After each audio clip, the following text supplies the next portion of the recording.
शेप्सिल रोथोल्क ताकत और हिम्मत वाले आदमी थे, एक यहूदी बॉक्सर जो 1930 के पोलैंड के मुश्किल दौर में मशहूर हुए। उनकी मजबूत मुक्केबाजी और अडिग हौसले ने उन्हें लोकल हीरो बना दिया था। रिंग में उनकी जीत बढ़ते हुए यहूदी विरोध के खिलाफ एक बगावत का प्रतीक थी जो उनकी दुनिया को निगलने की धमकी दे रही थी। अखबारों की सुर्खियों में गर्व से लिखा होता था, रोथोल्क ने स्वास्थिक पर विजय प्राप्त की। ये उस उम्मीद को दिखाता था जो वो अपने समुदाय के लिए लेकर आए थे, जो एक अनिश्चित भविष्य से जूझ रहा था। उन्हें क्या पता था कि उनकी सबसे बड़ी लड़ाई आगे है, बॉक्सिंग रिंग में नहीं, बल्कि होलोकॉस्ट की भयावहता के बीच, जहां अस्तित्व अक्सर एक असहनीय कीमत पर आता था। रोथोल्क की जिंदगी अनगिनत दूसरों की तरह द्वितीय विश्व युद्ध के शुरू होने से पूरी तरह बदल गई। 1939 में पोलैंड पर नाजी हमले ने नाजुक शांति को चकनाचूर कर दिया और अकल्पनीय क्रूरता की लहर फैला दी।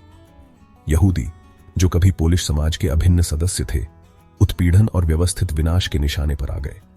वॉर्सो का जीवंत यहूदी समुदाय, जहां रोथोल्क रहते थे और फलते फूलते थे, उन्हें एक दीवार वाले यहूदी बस्ती में डाल दिया गया, जो ईंट और निराशा की एक जेल थी।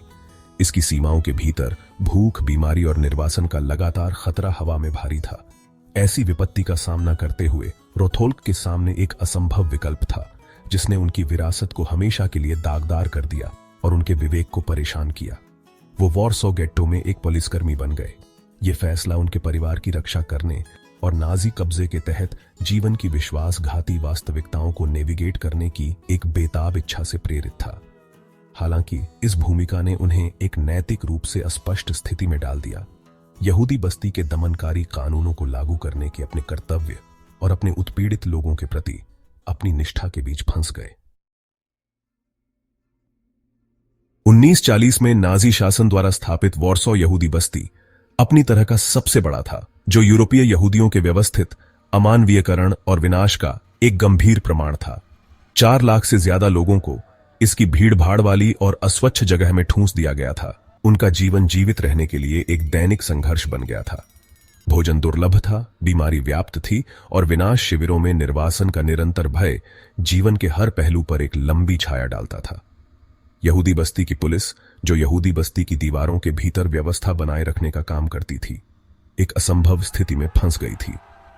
उन्हें नाजी फरमानों को लागू करने के लिए मजबूर किया गया था, जिसमें अक्सर उनके साथी यहूदियों के साथ क्रूर व्यवहार शामिल था, जबकि ये जानते हुए कि उनका सहयोग केवल अपरिहार्य को लंबा खींच रहा है।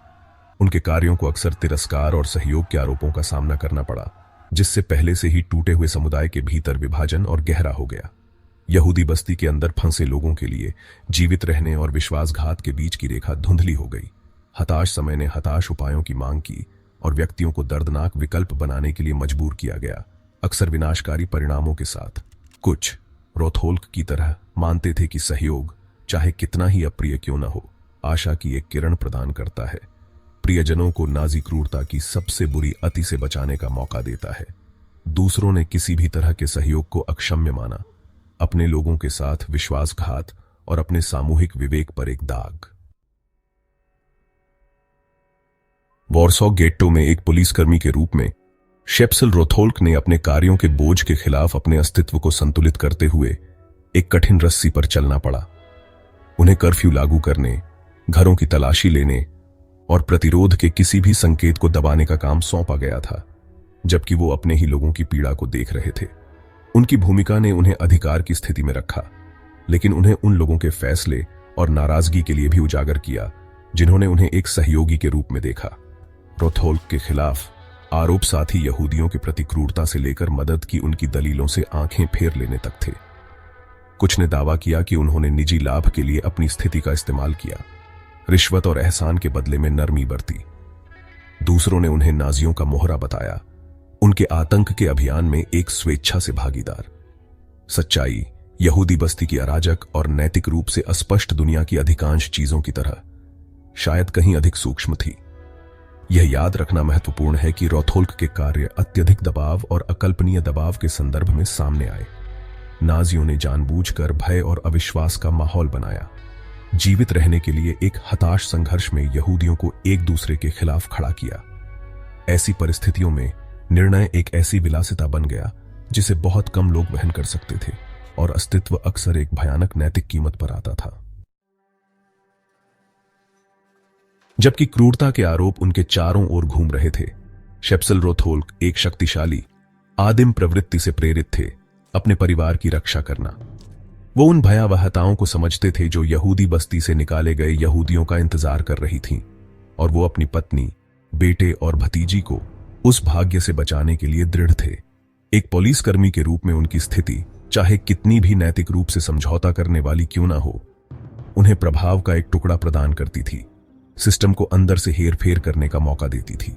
रोथोल्क ने अपने परिवार को यहूदी बस्ती से भागने में मदद करने के लिए अपने संबंधों और जो भी लाभ उनके बैज ने दिया उसका इस्तेमाल किया। उन्होंने तस्करों से संपर्क स्थापित किया, दीवार के आर्यन तरफ उनके मार्ग को सुरक्षित करने के लिए अपनी जान जोखिम में डाली।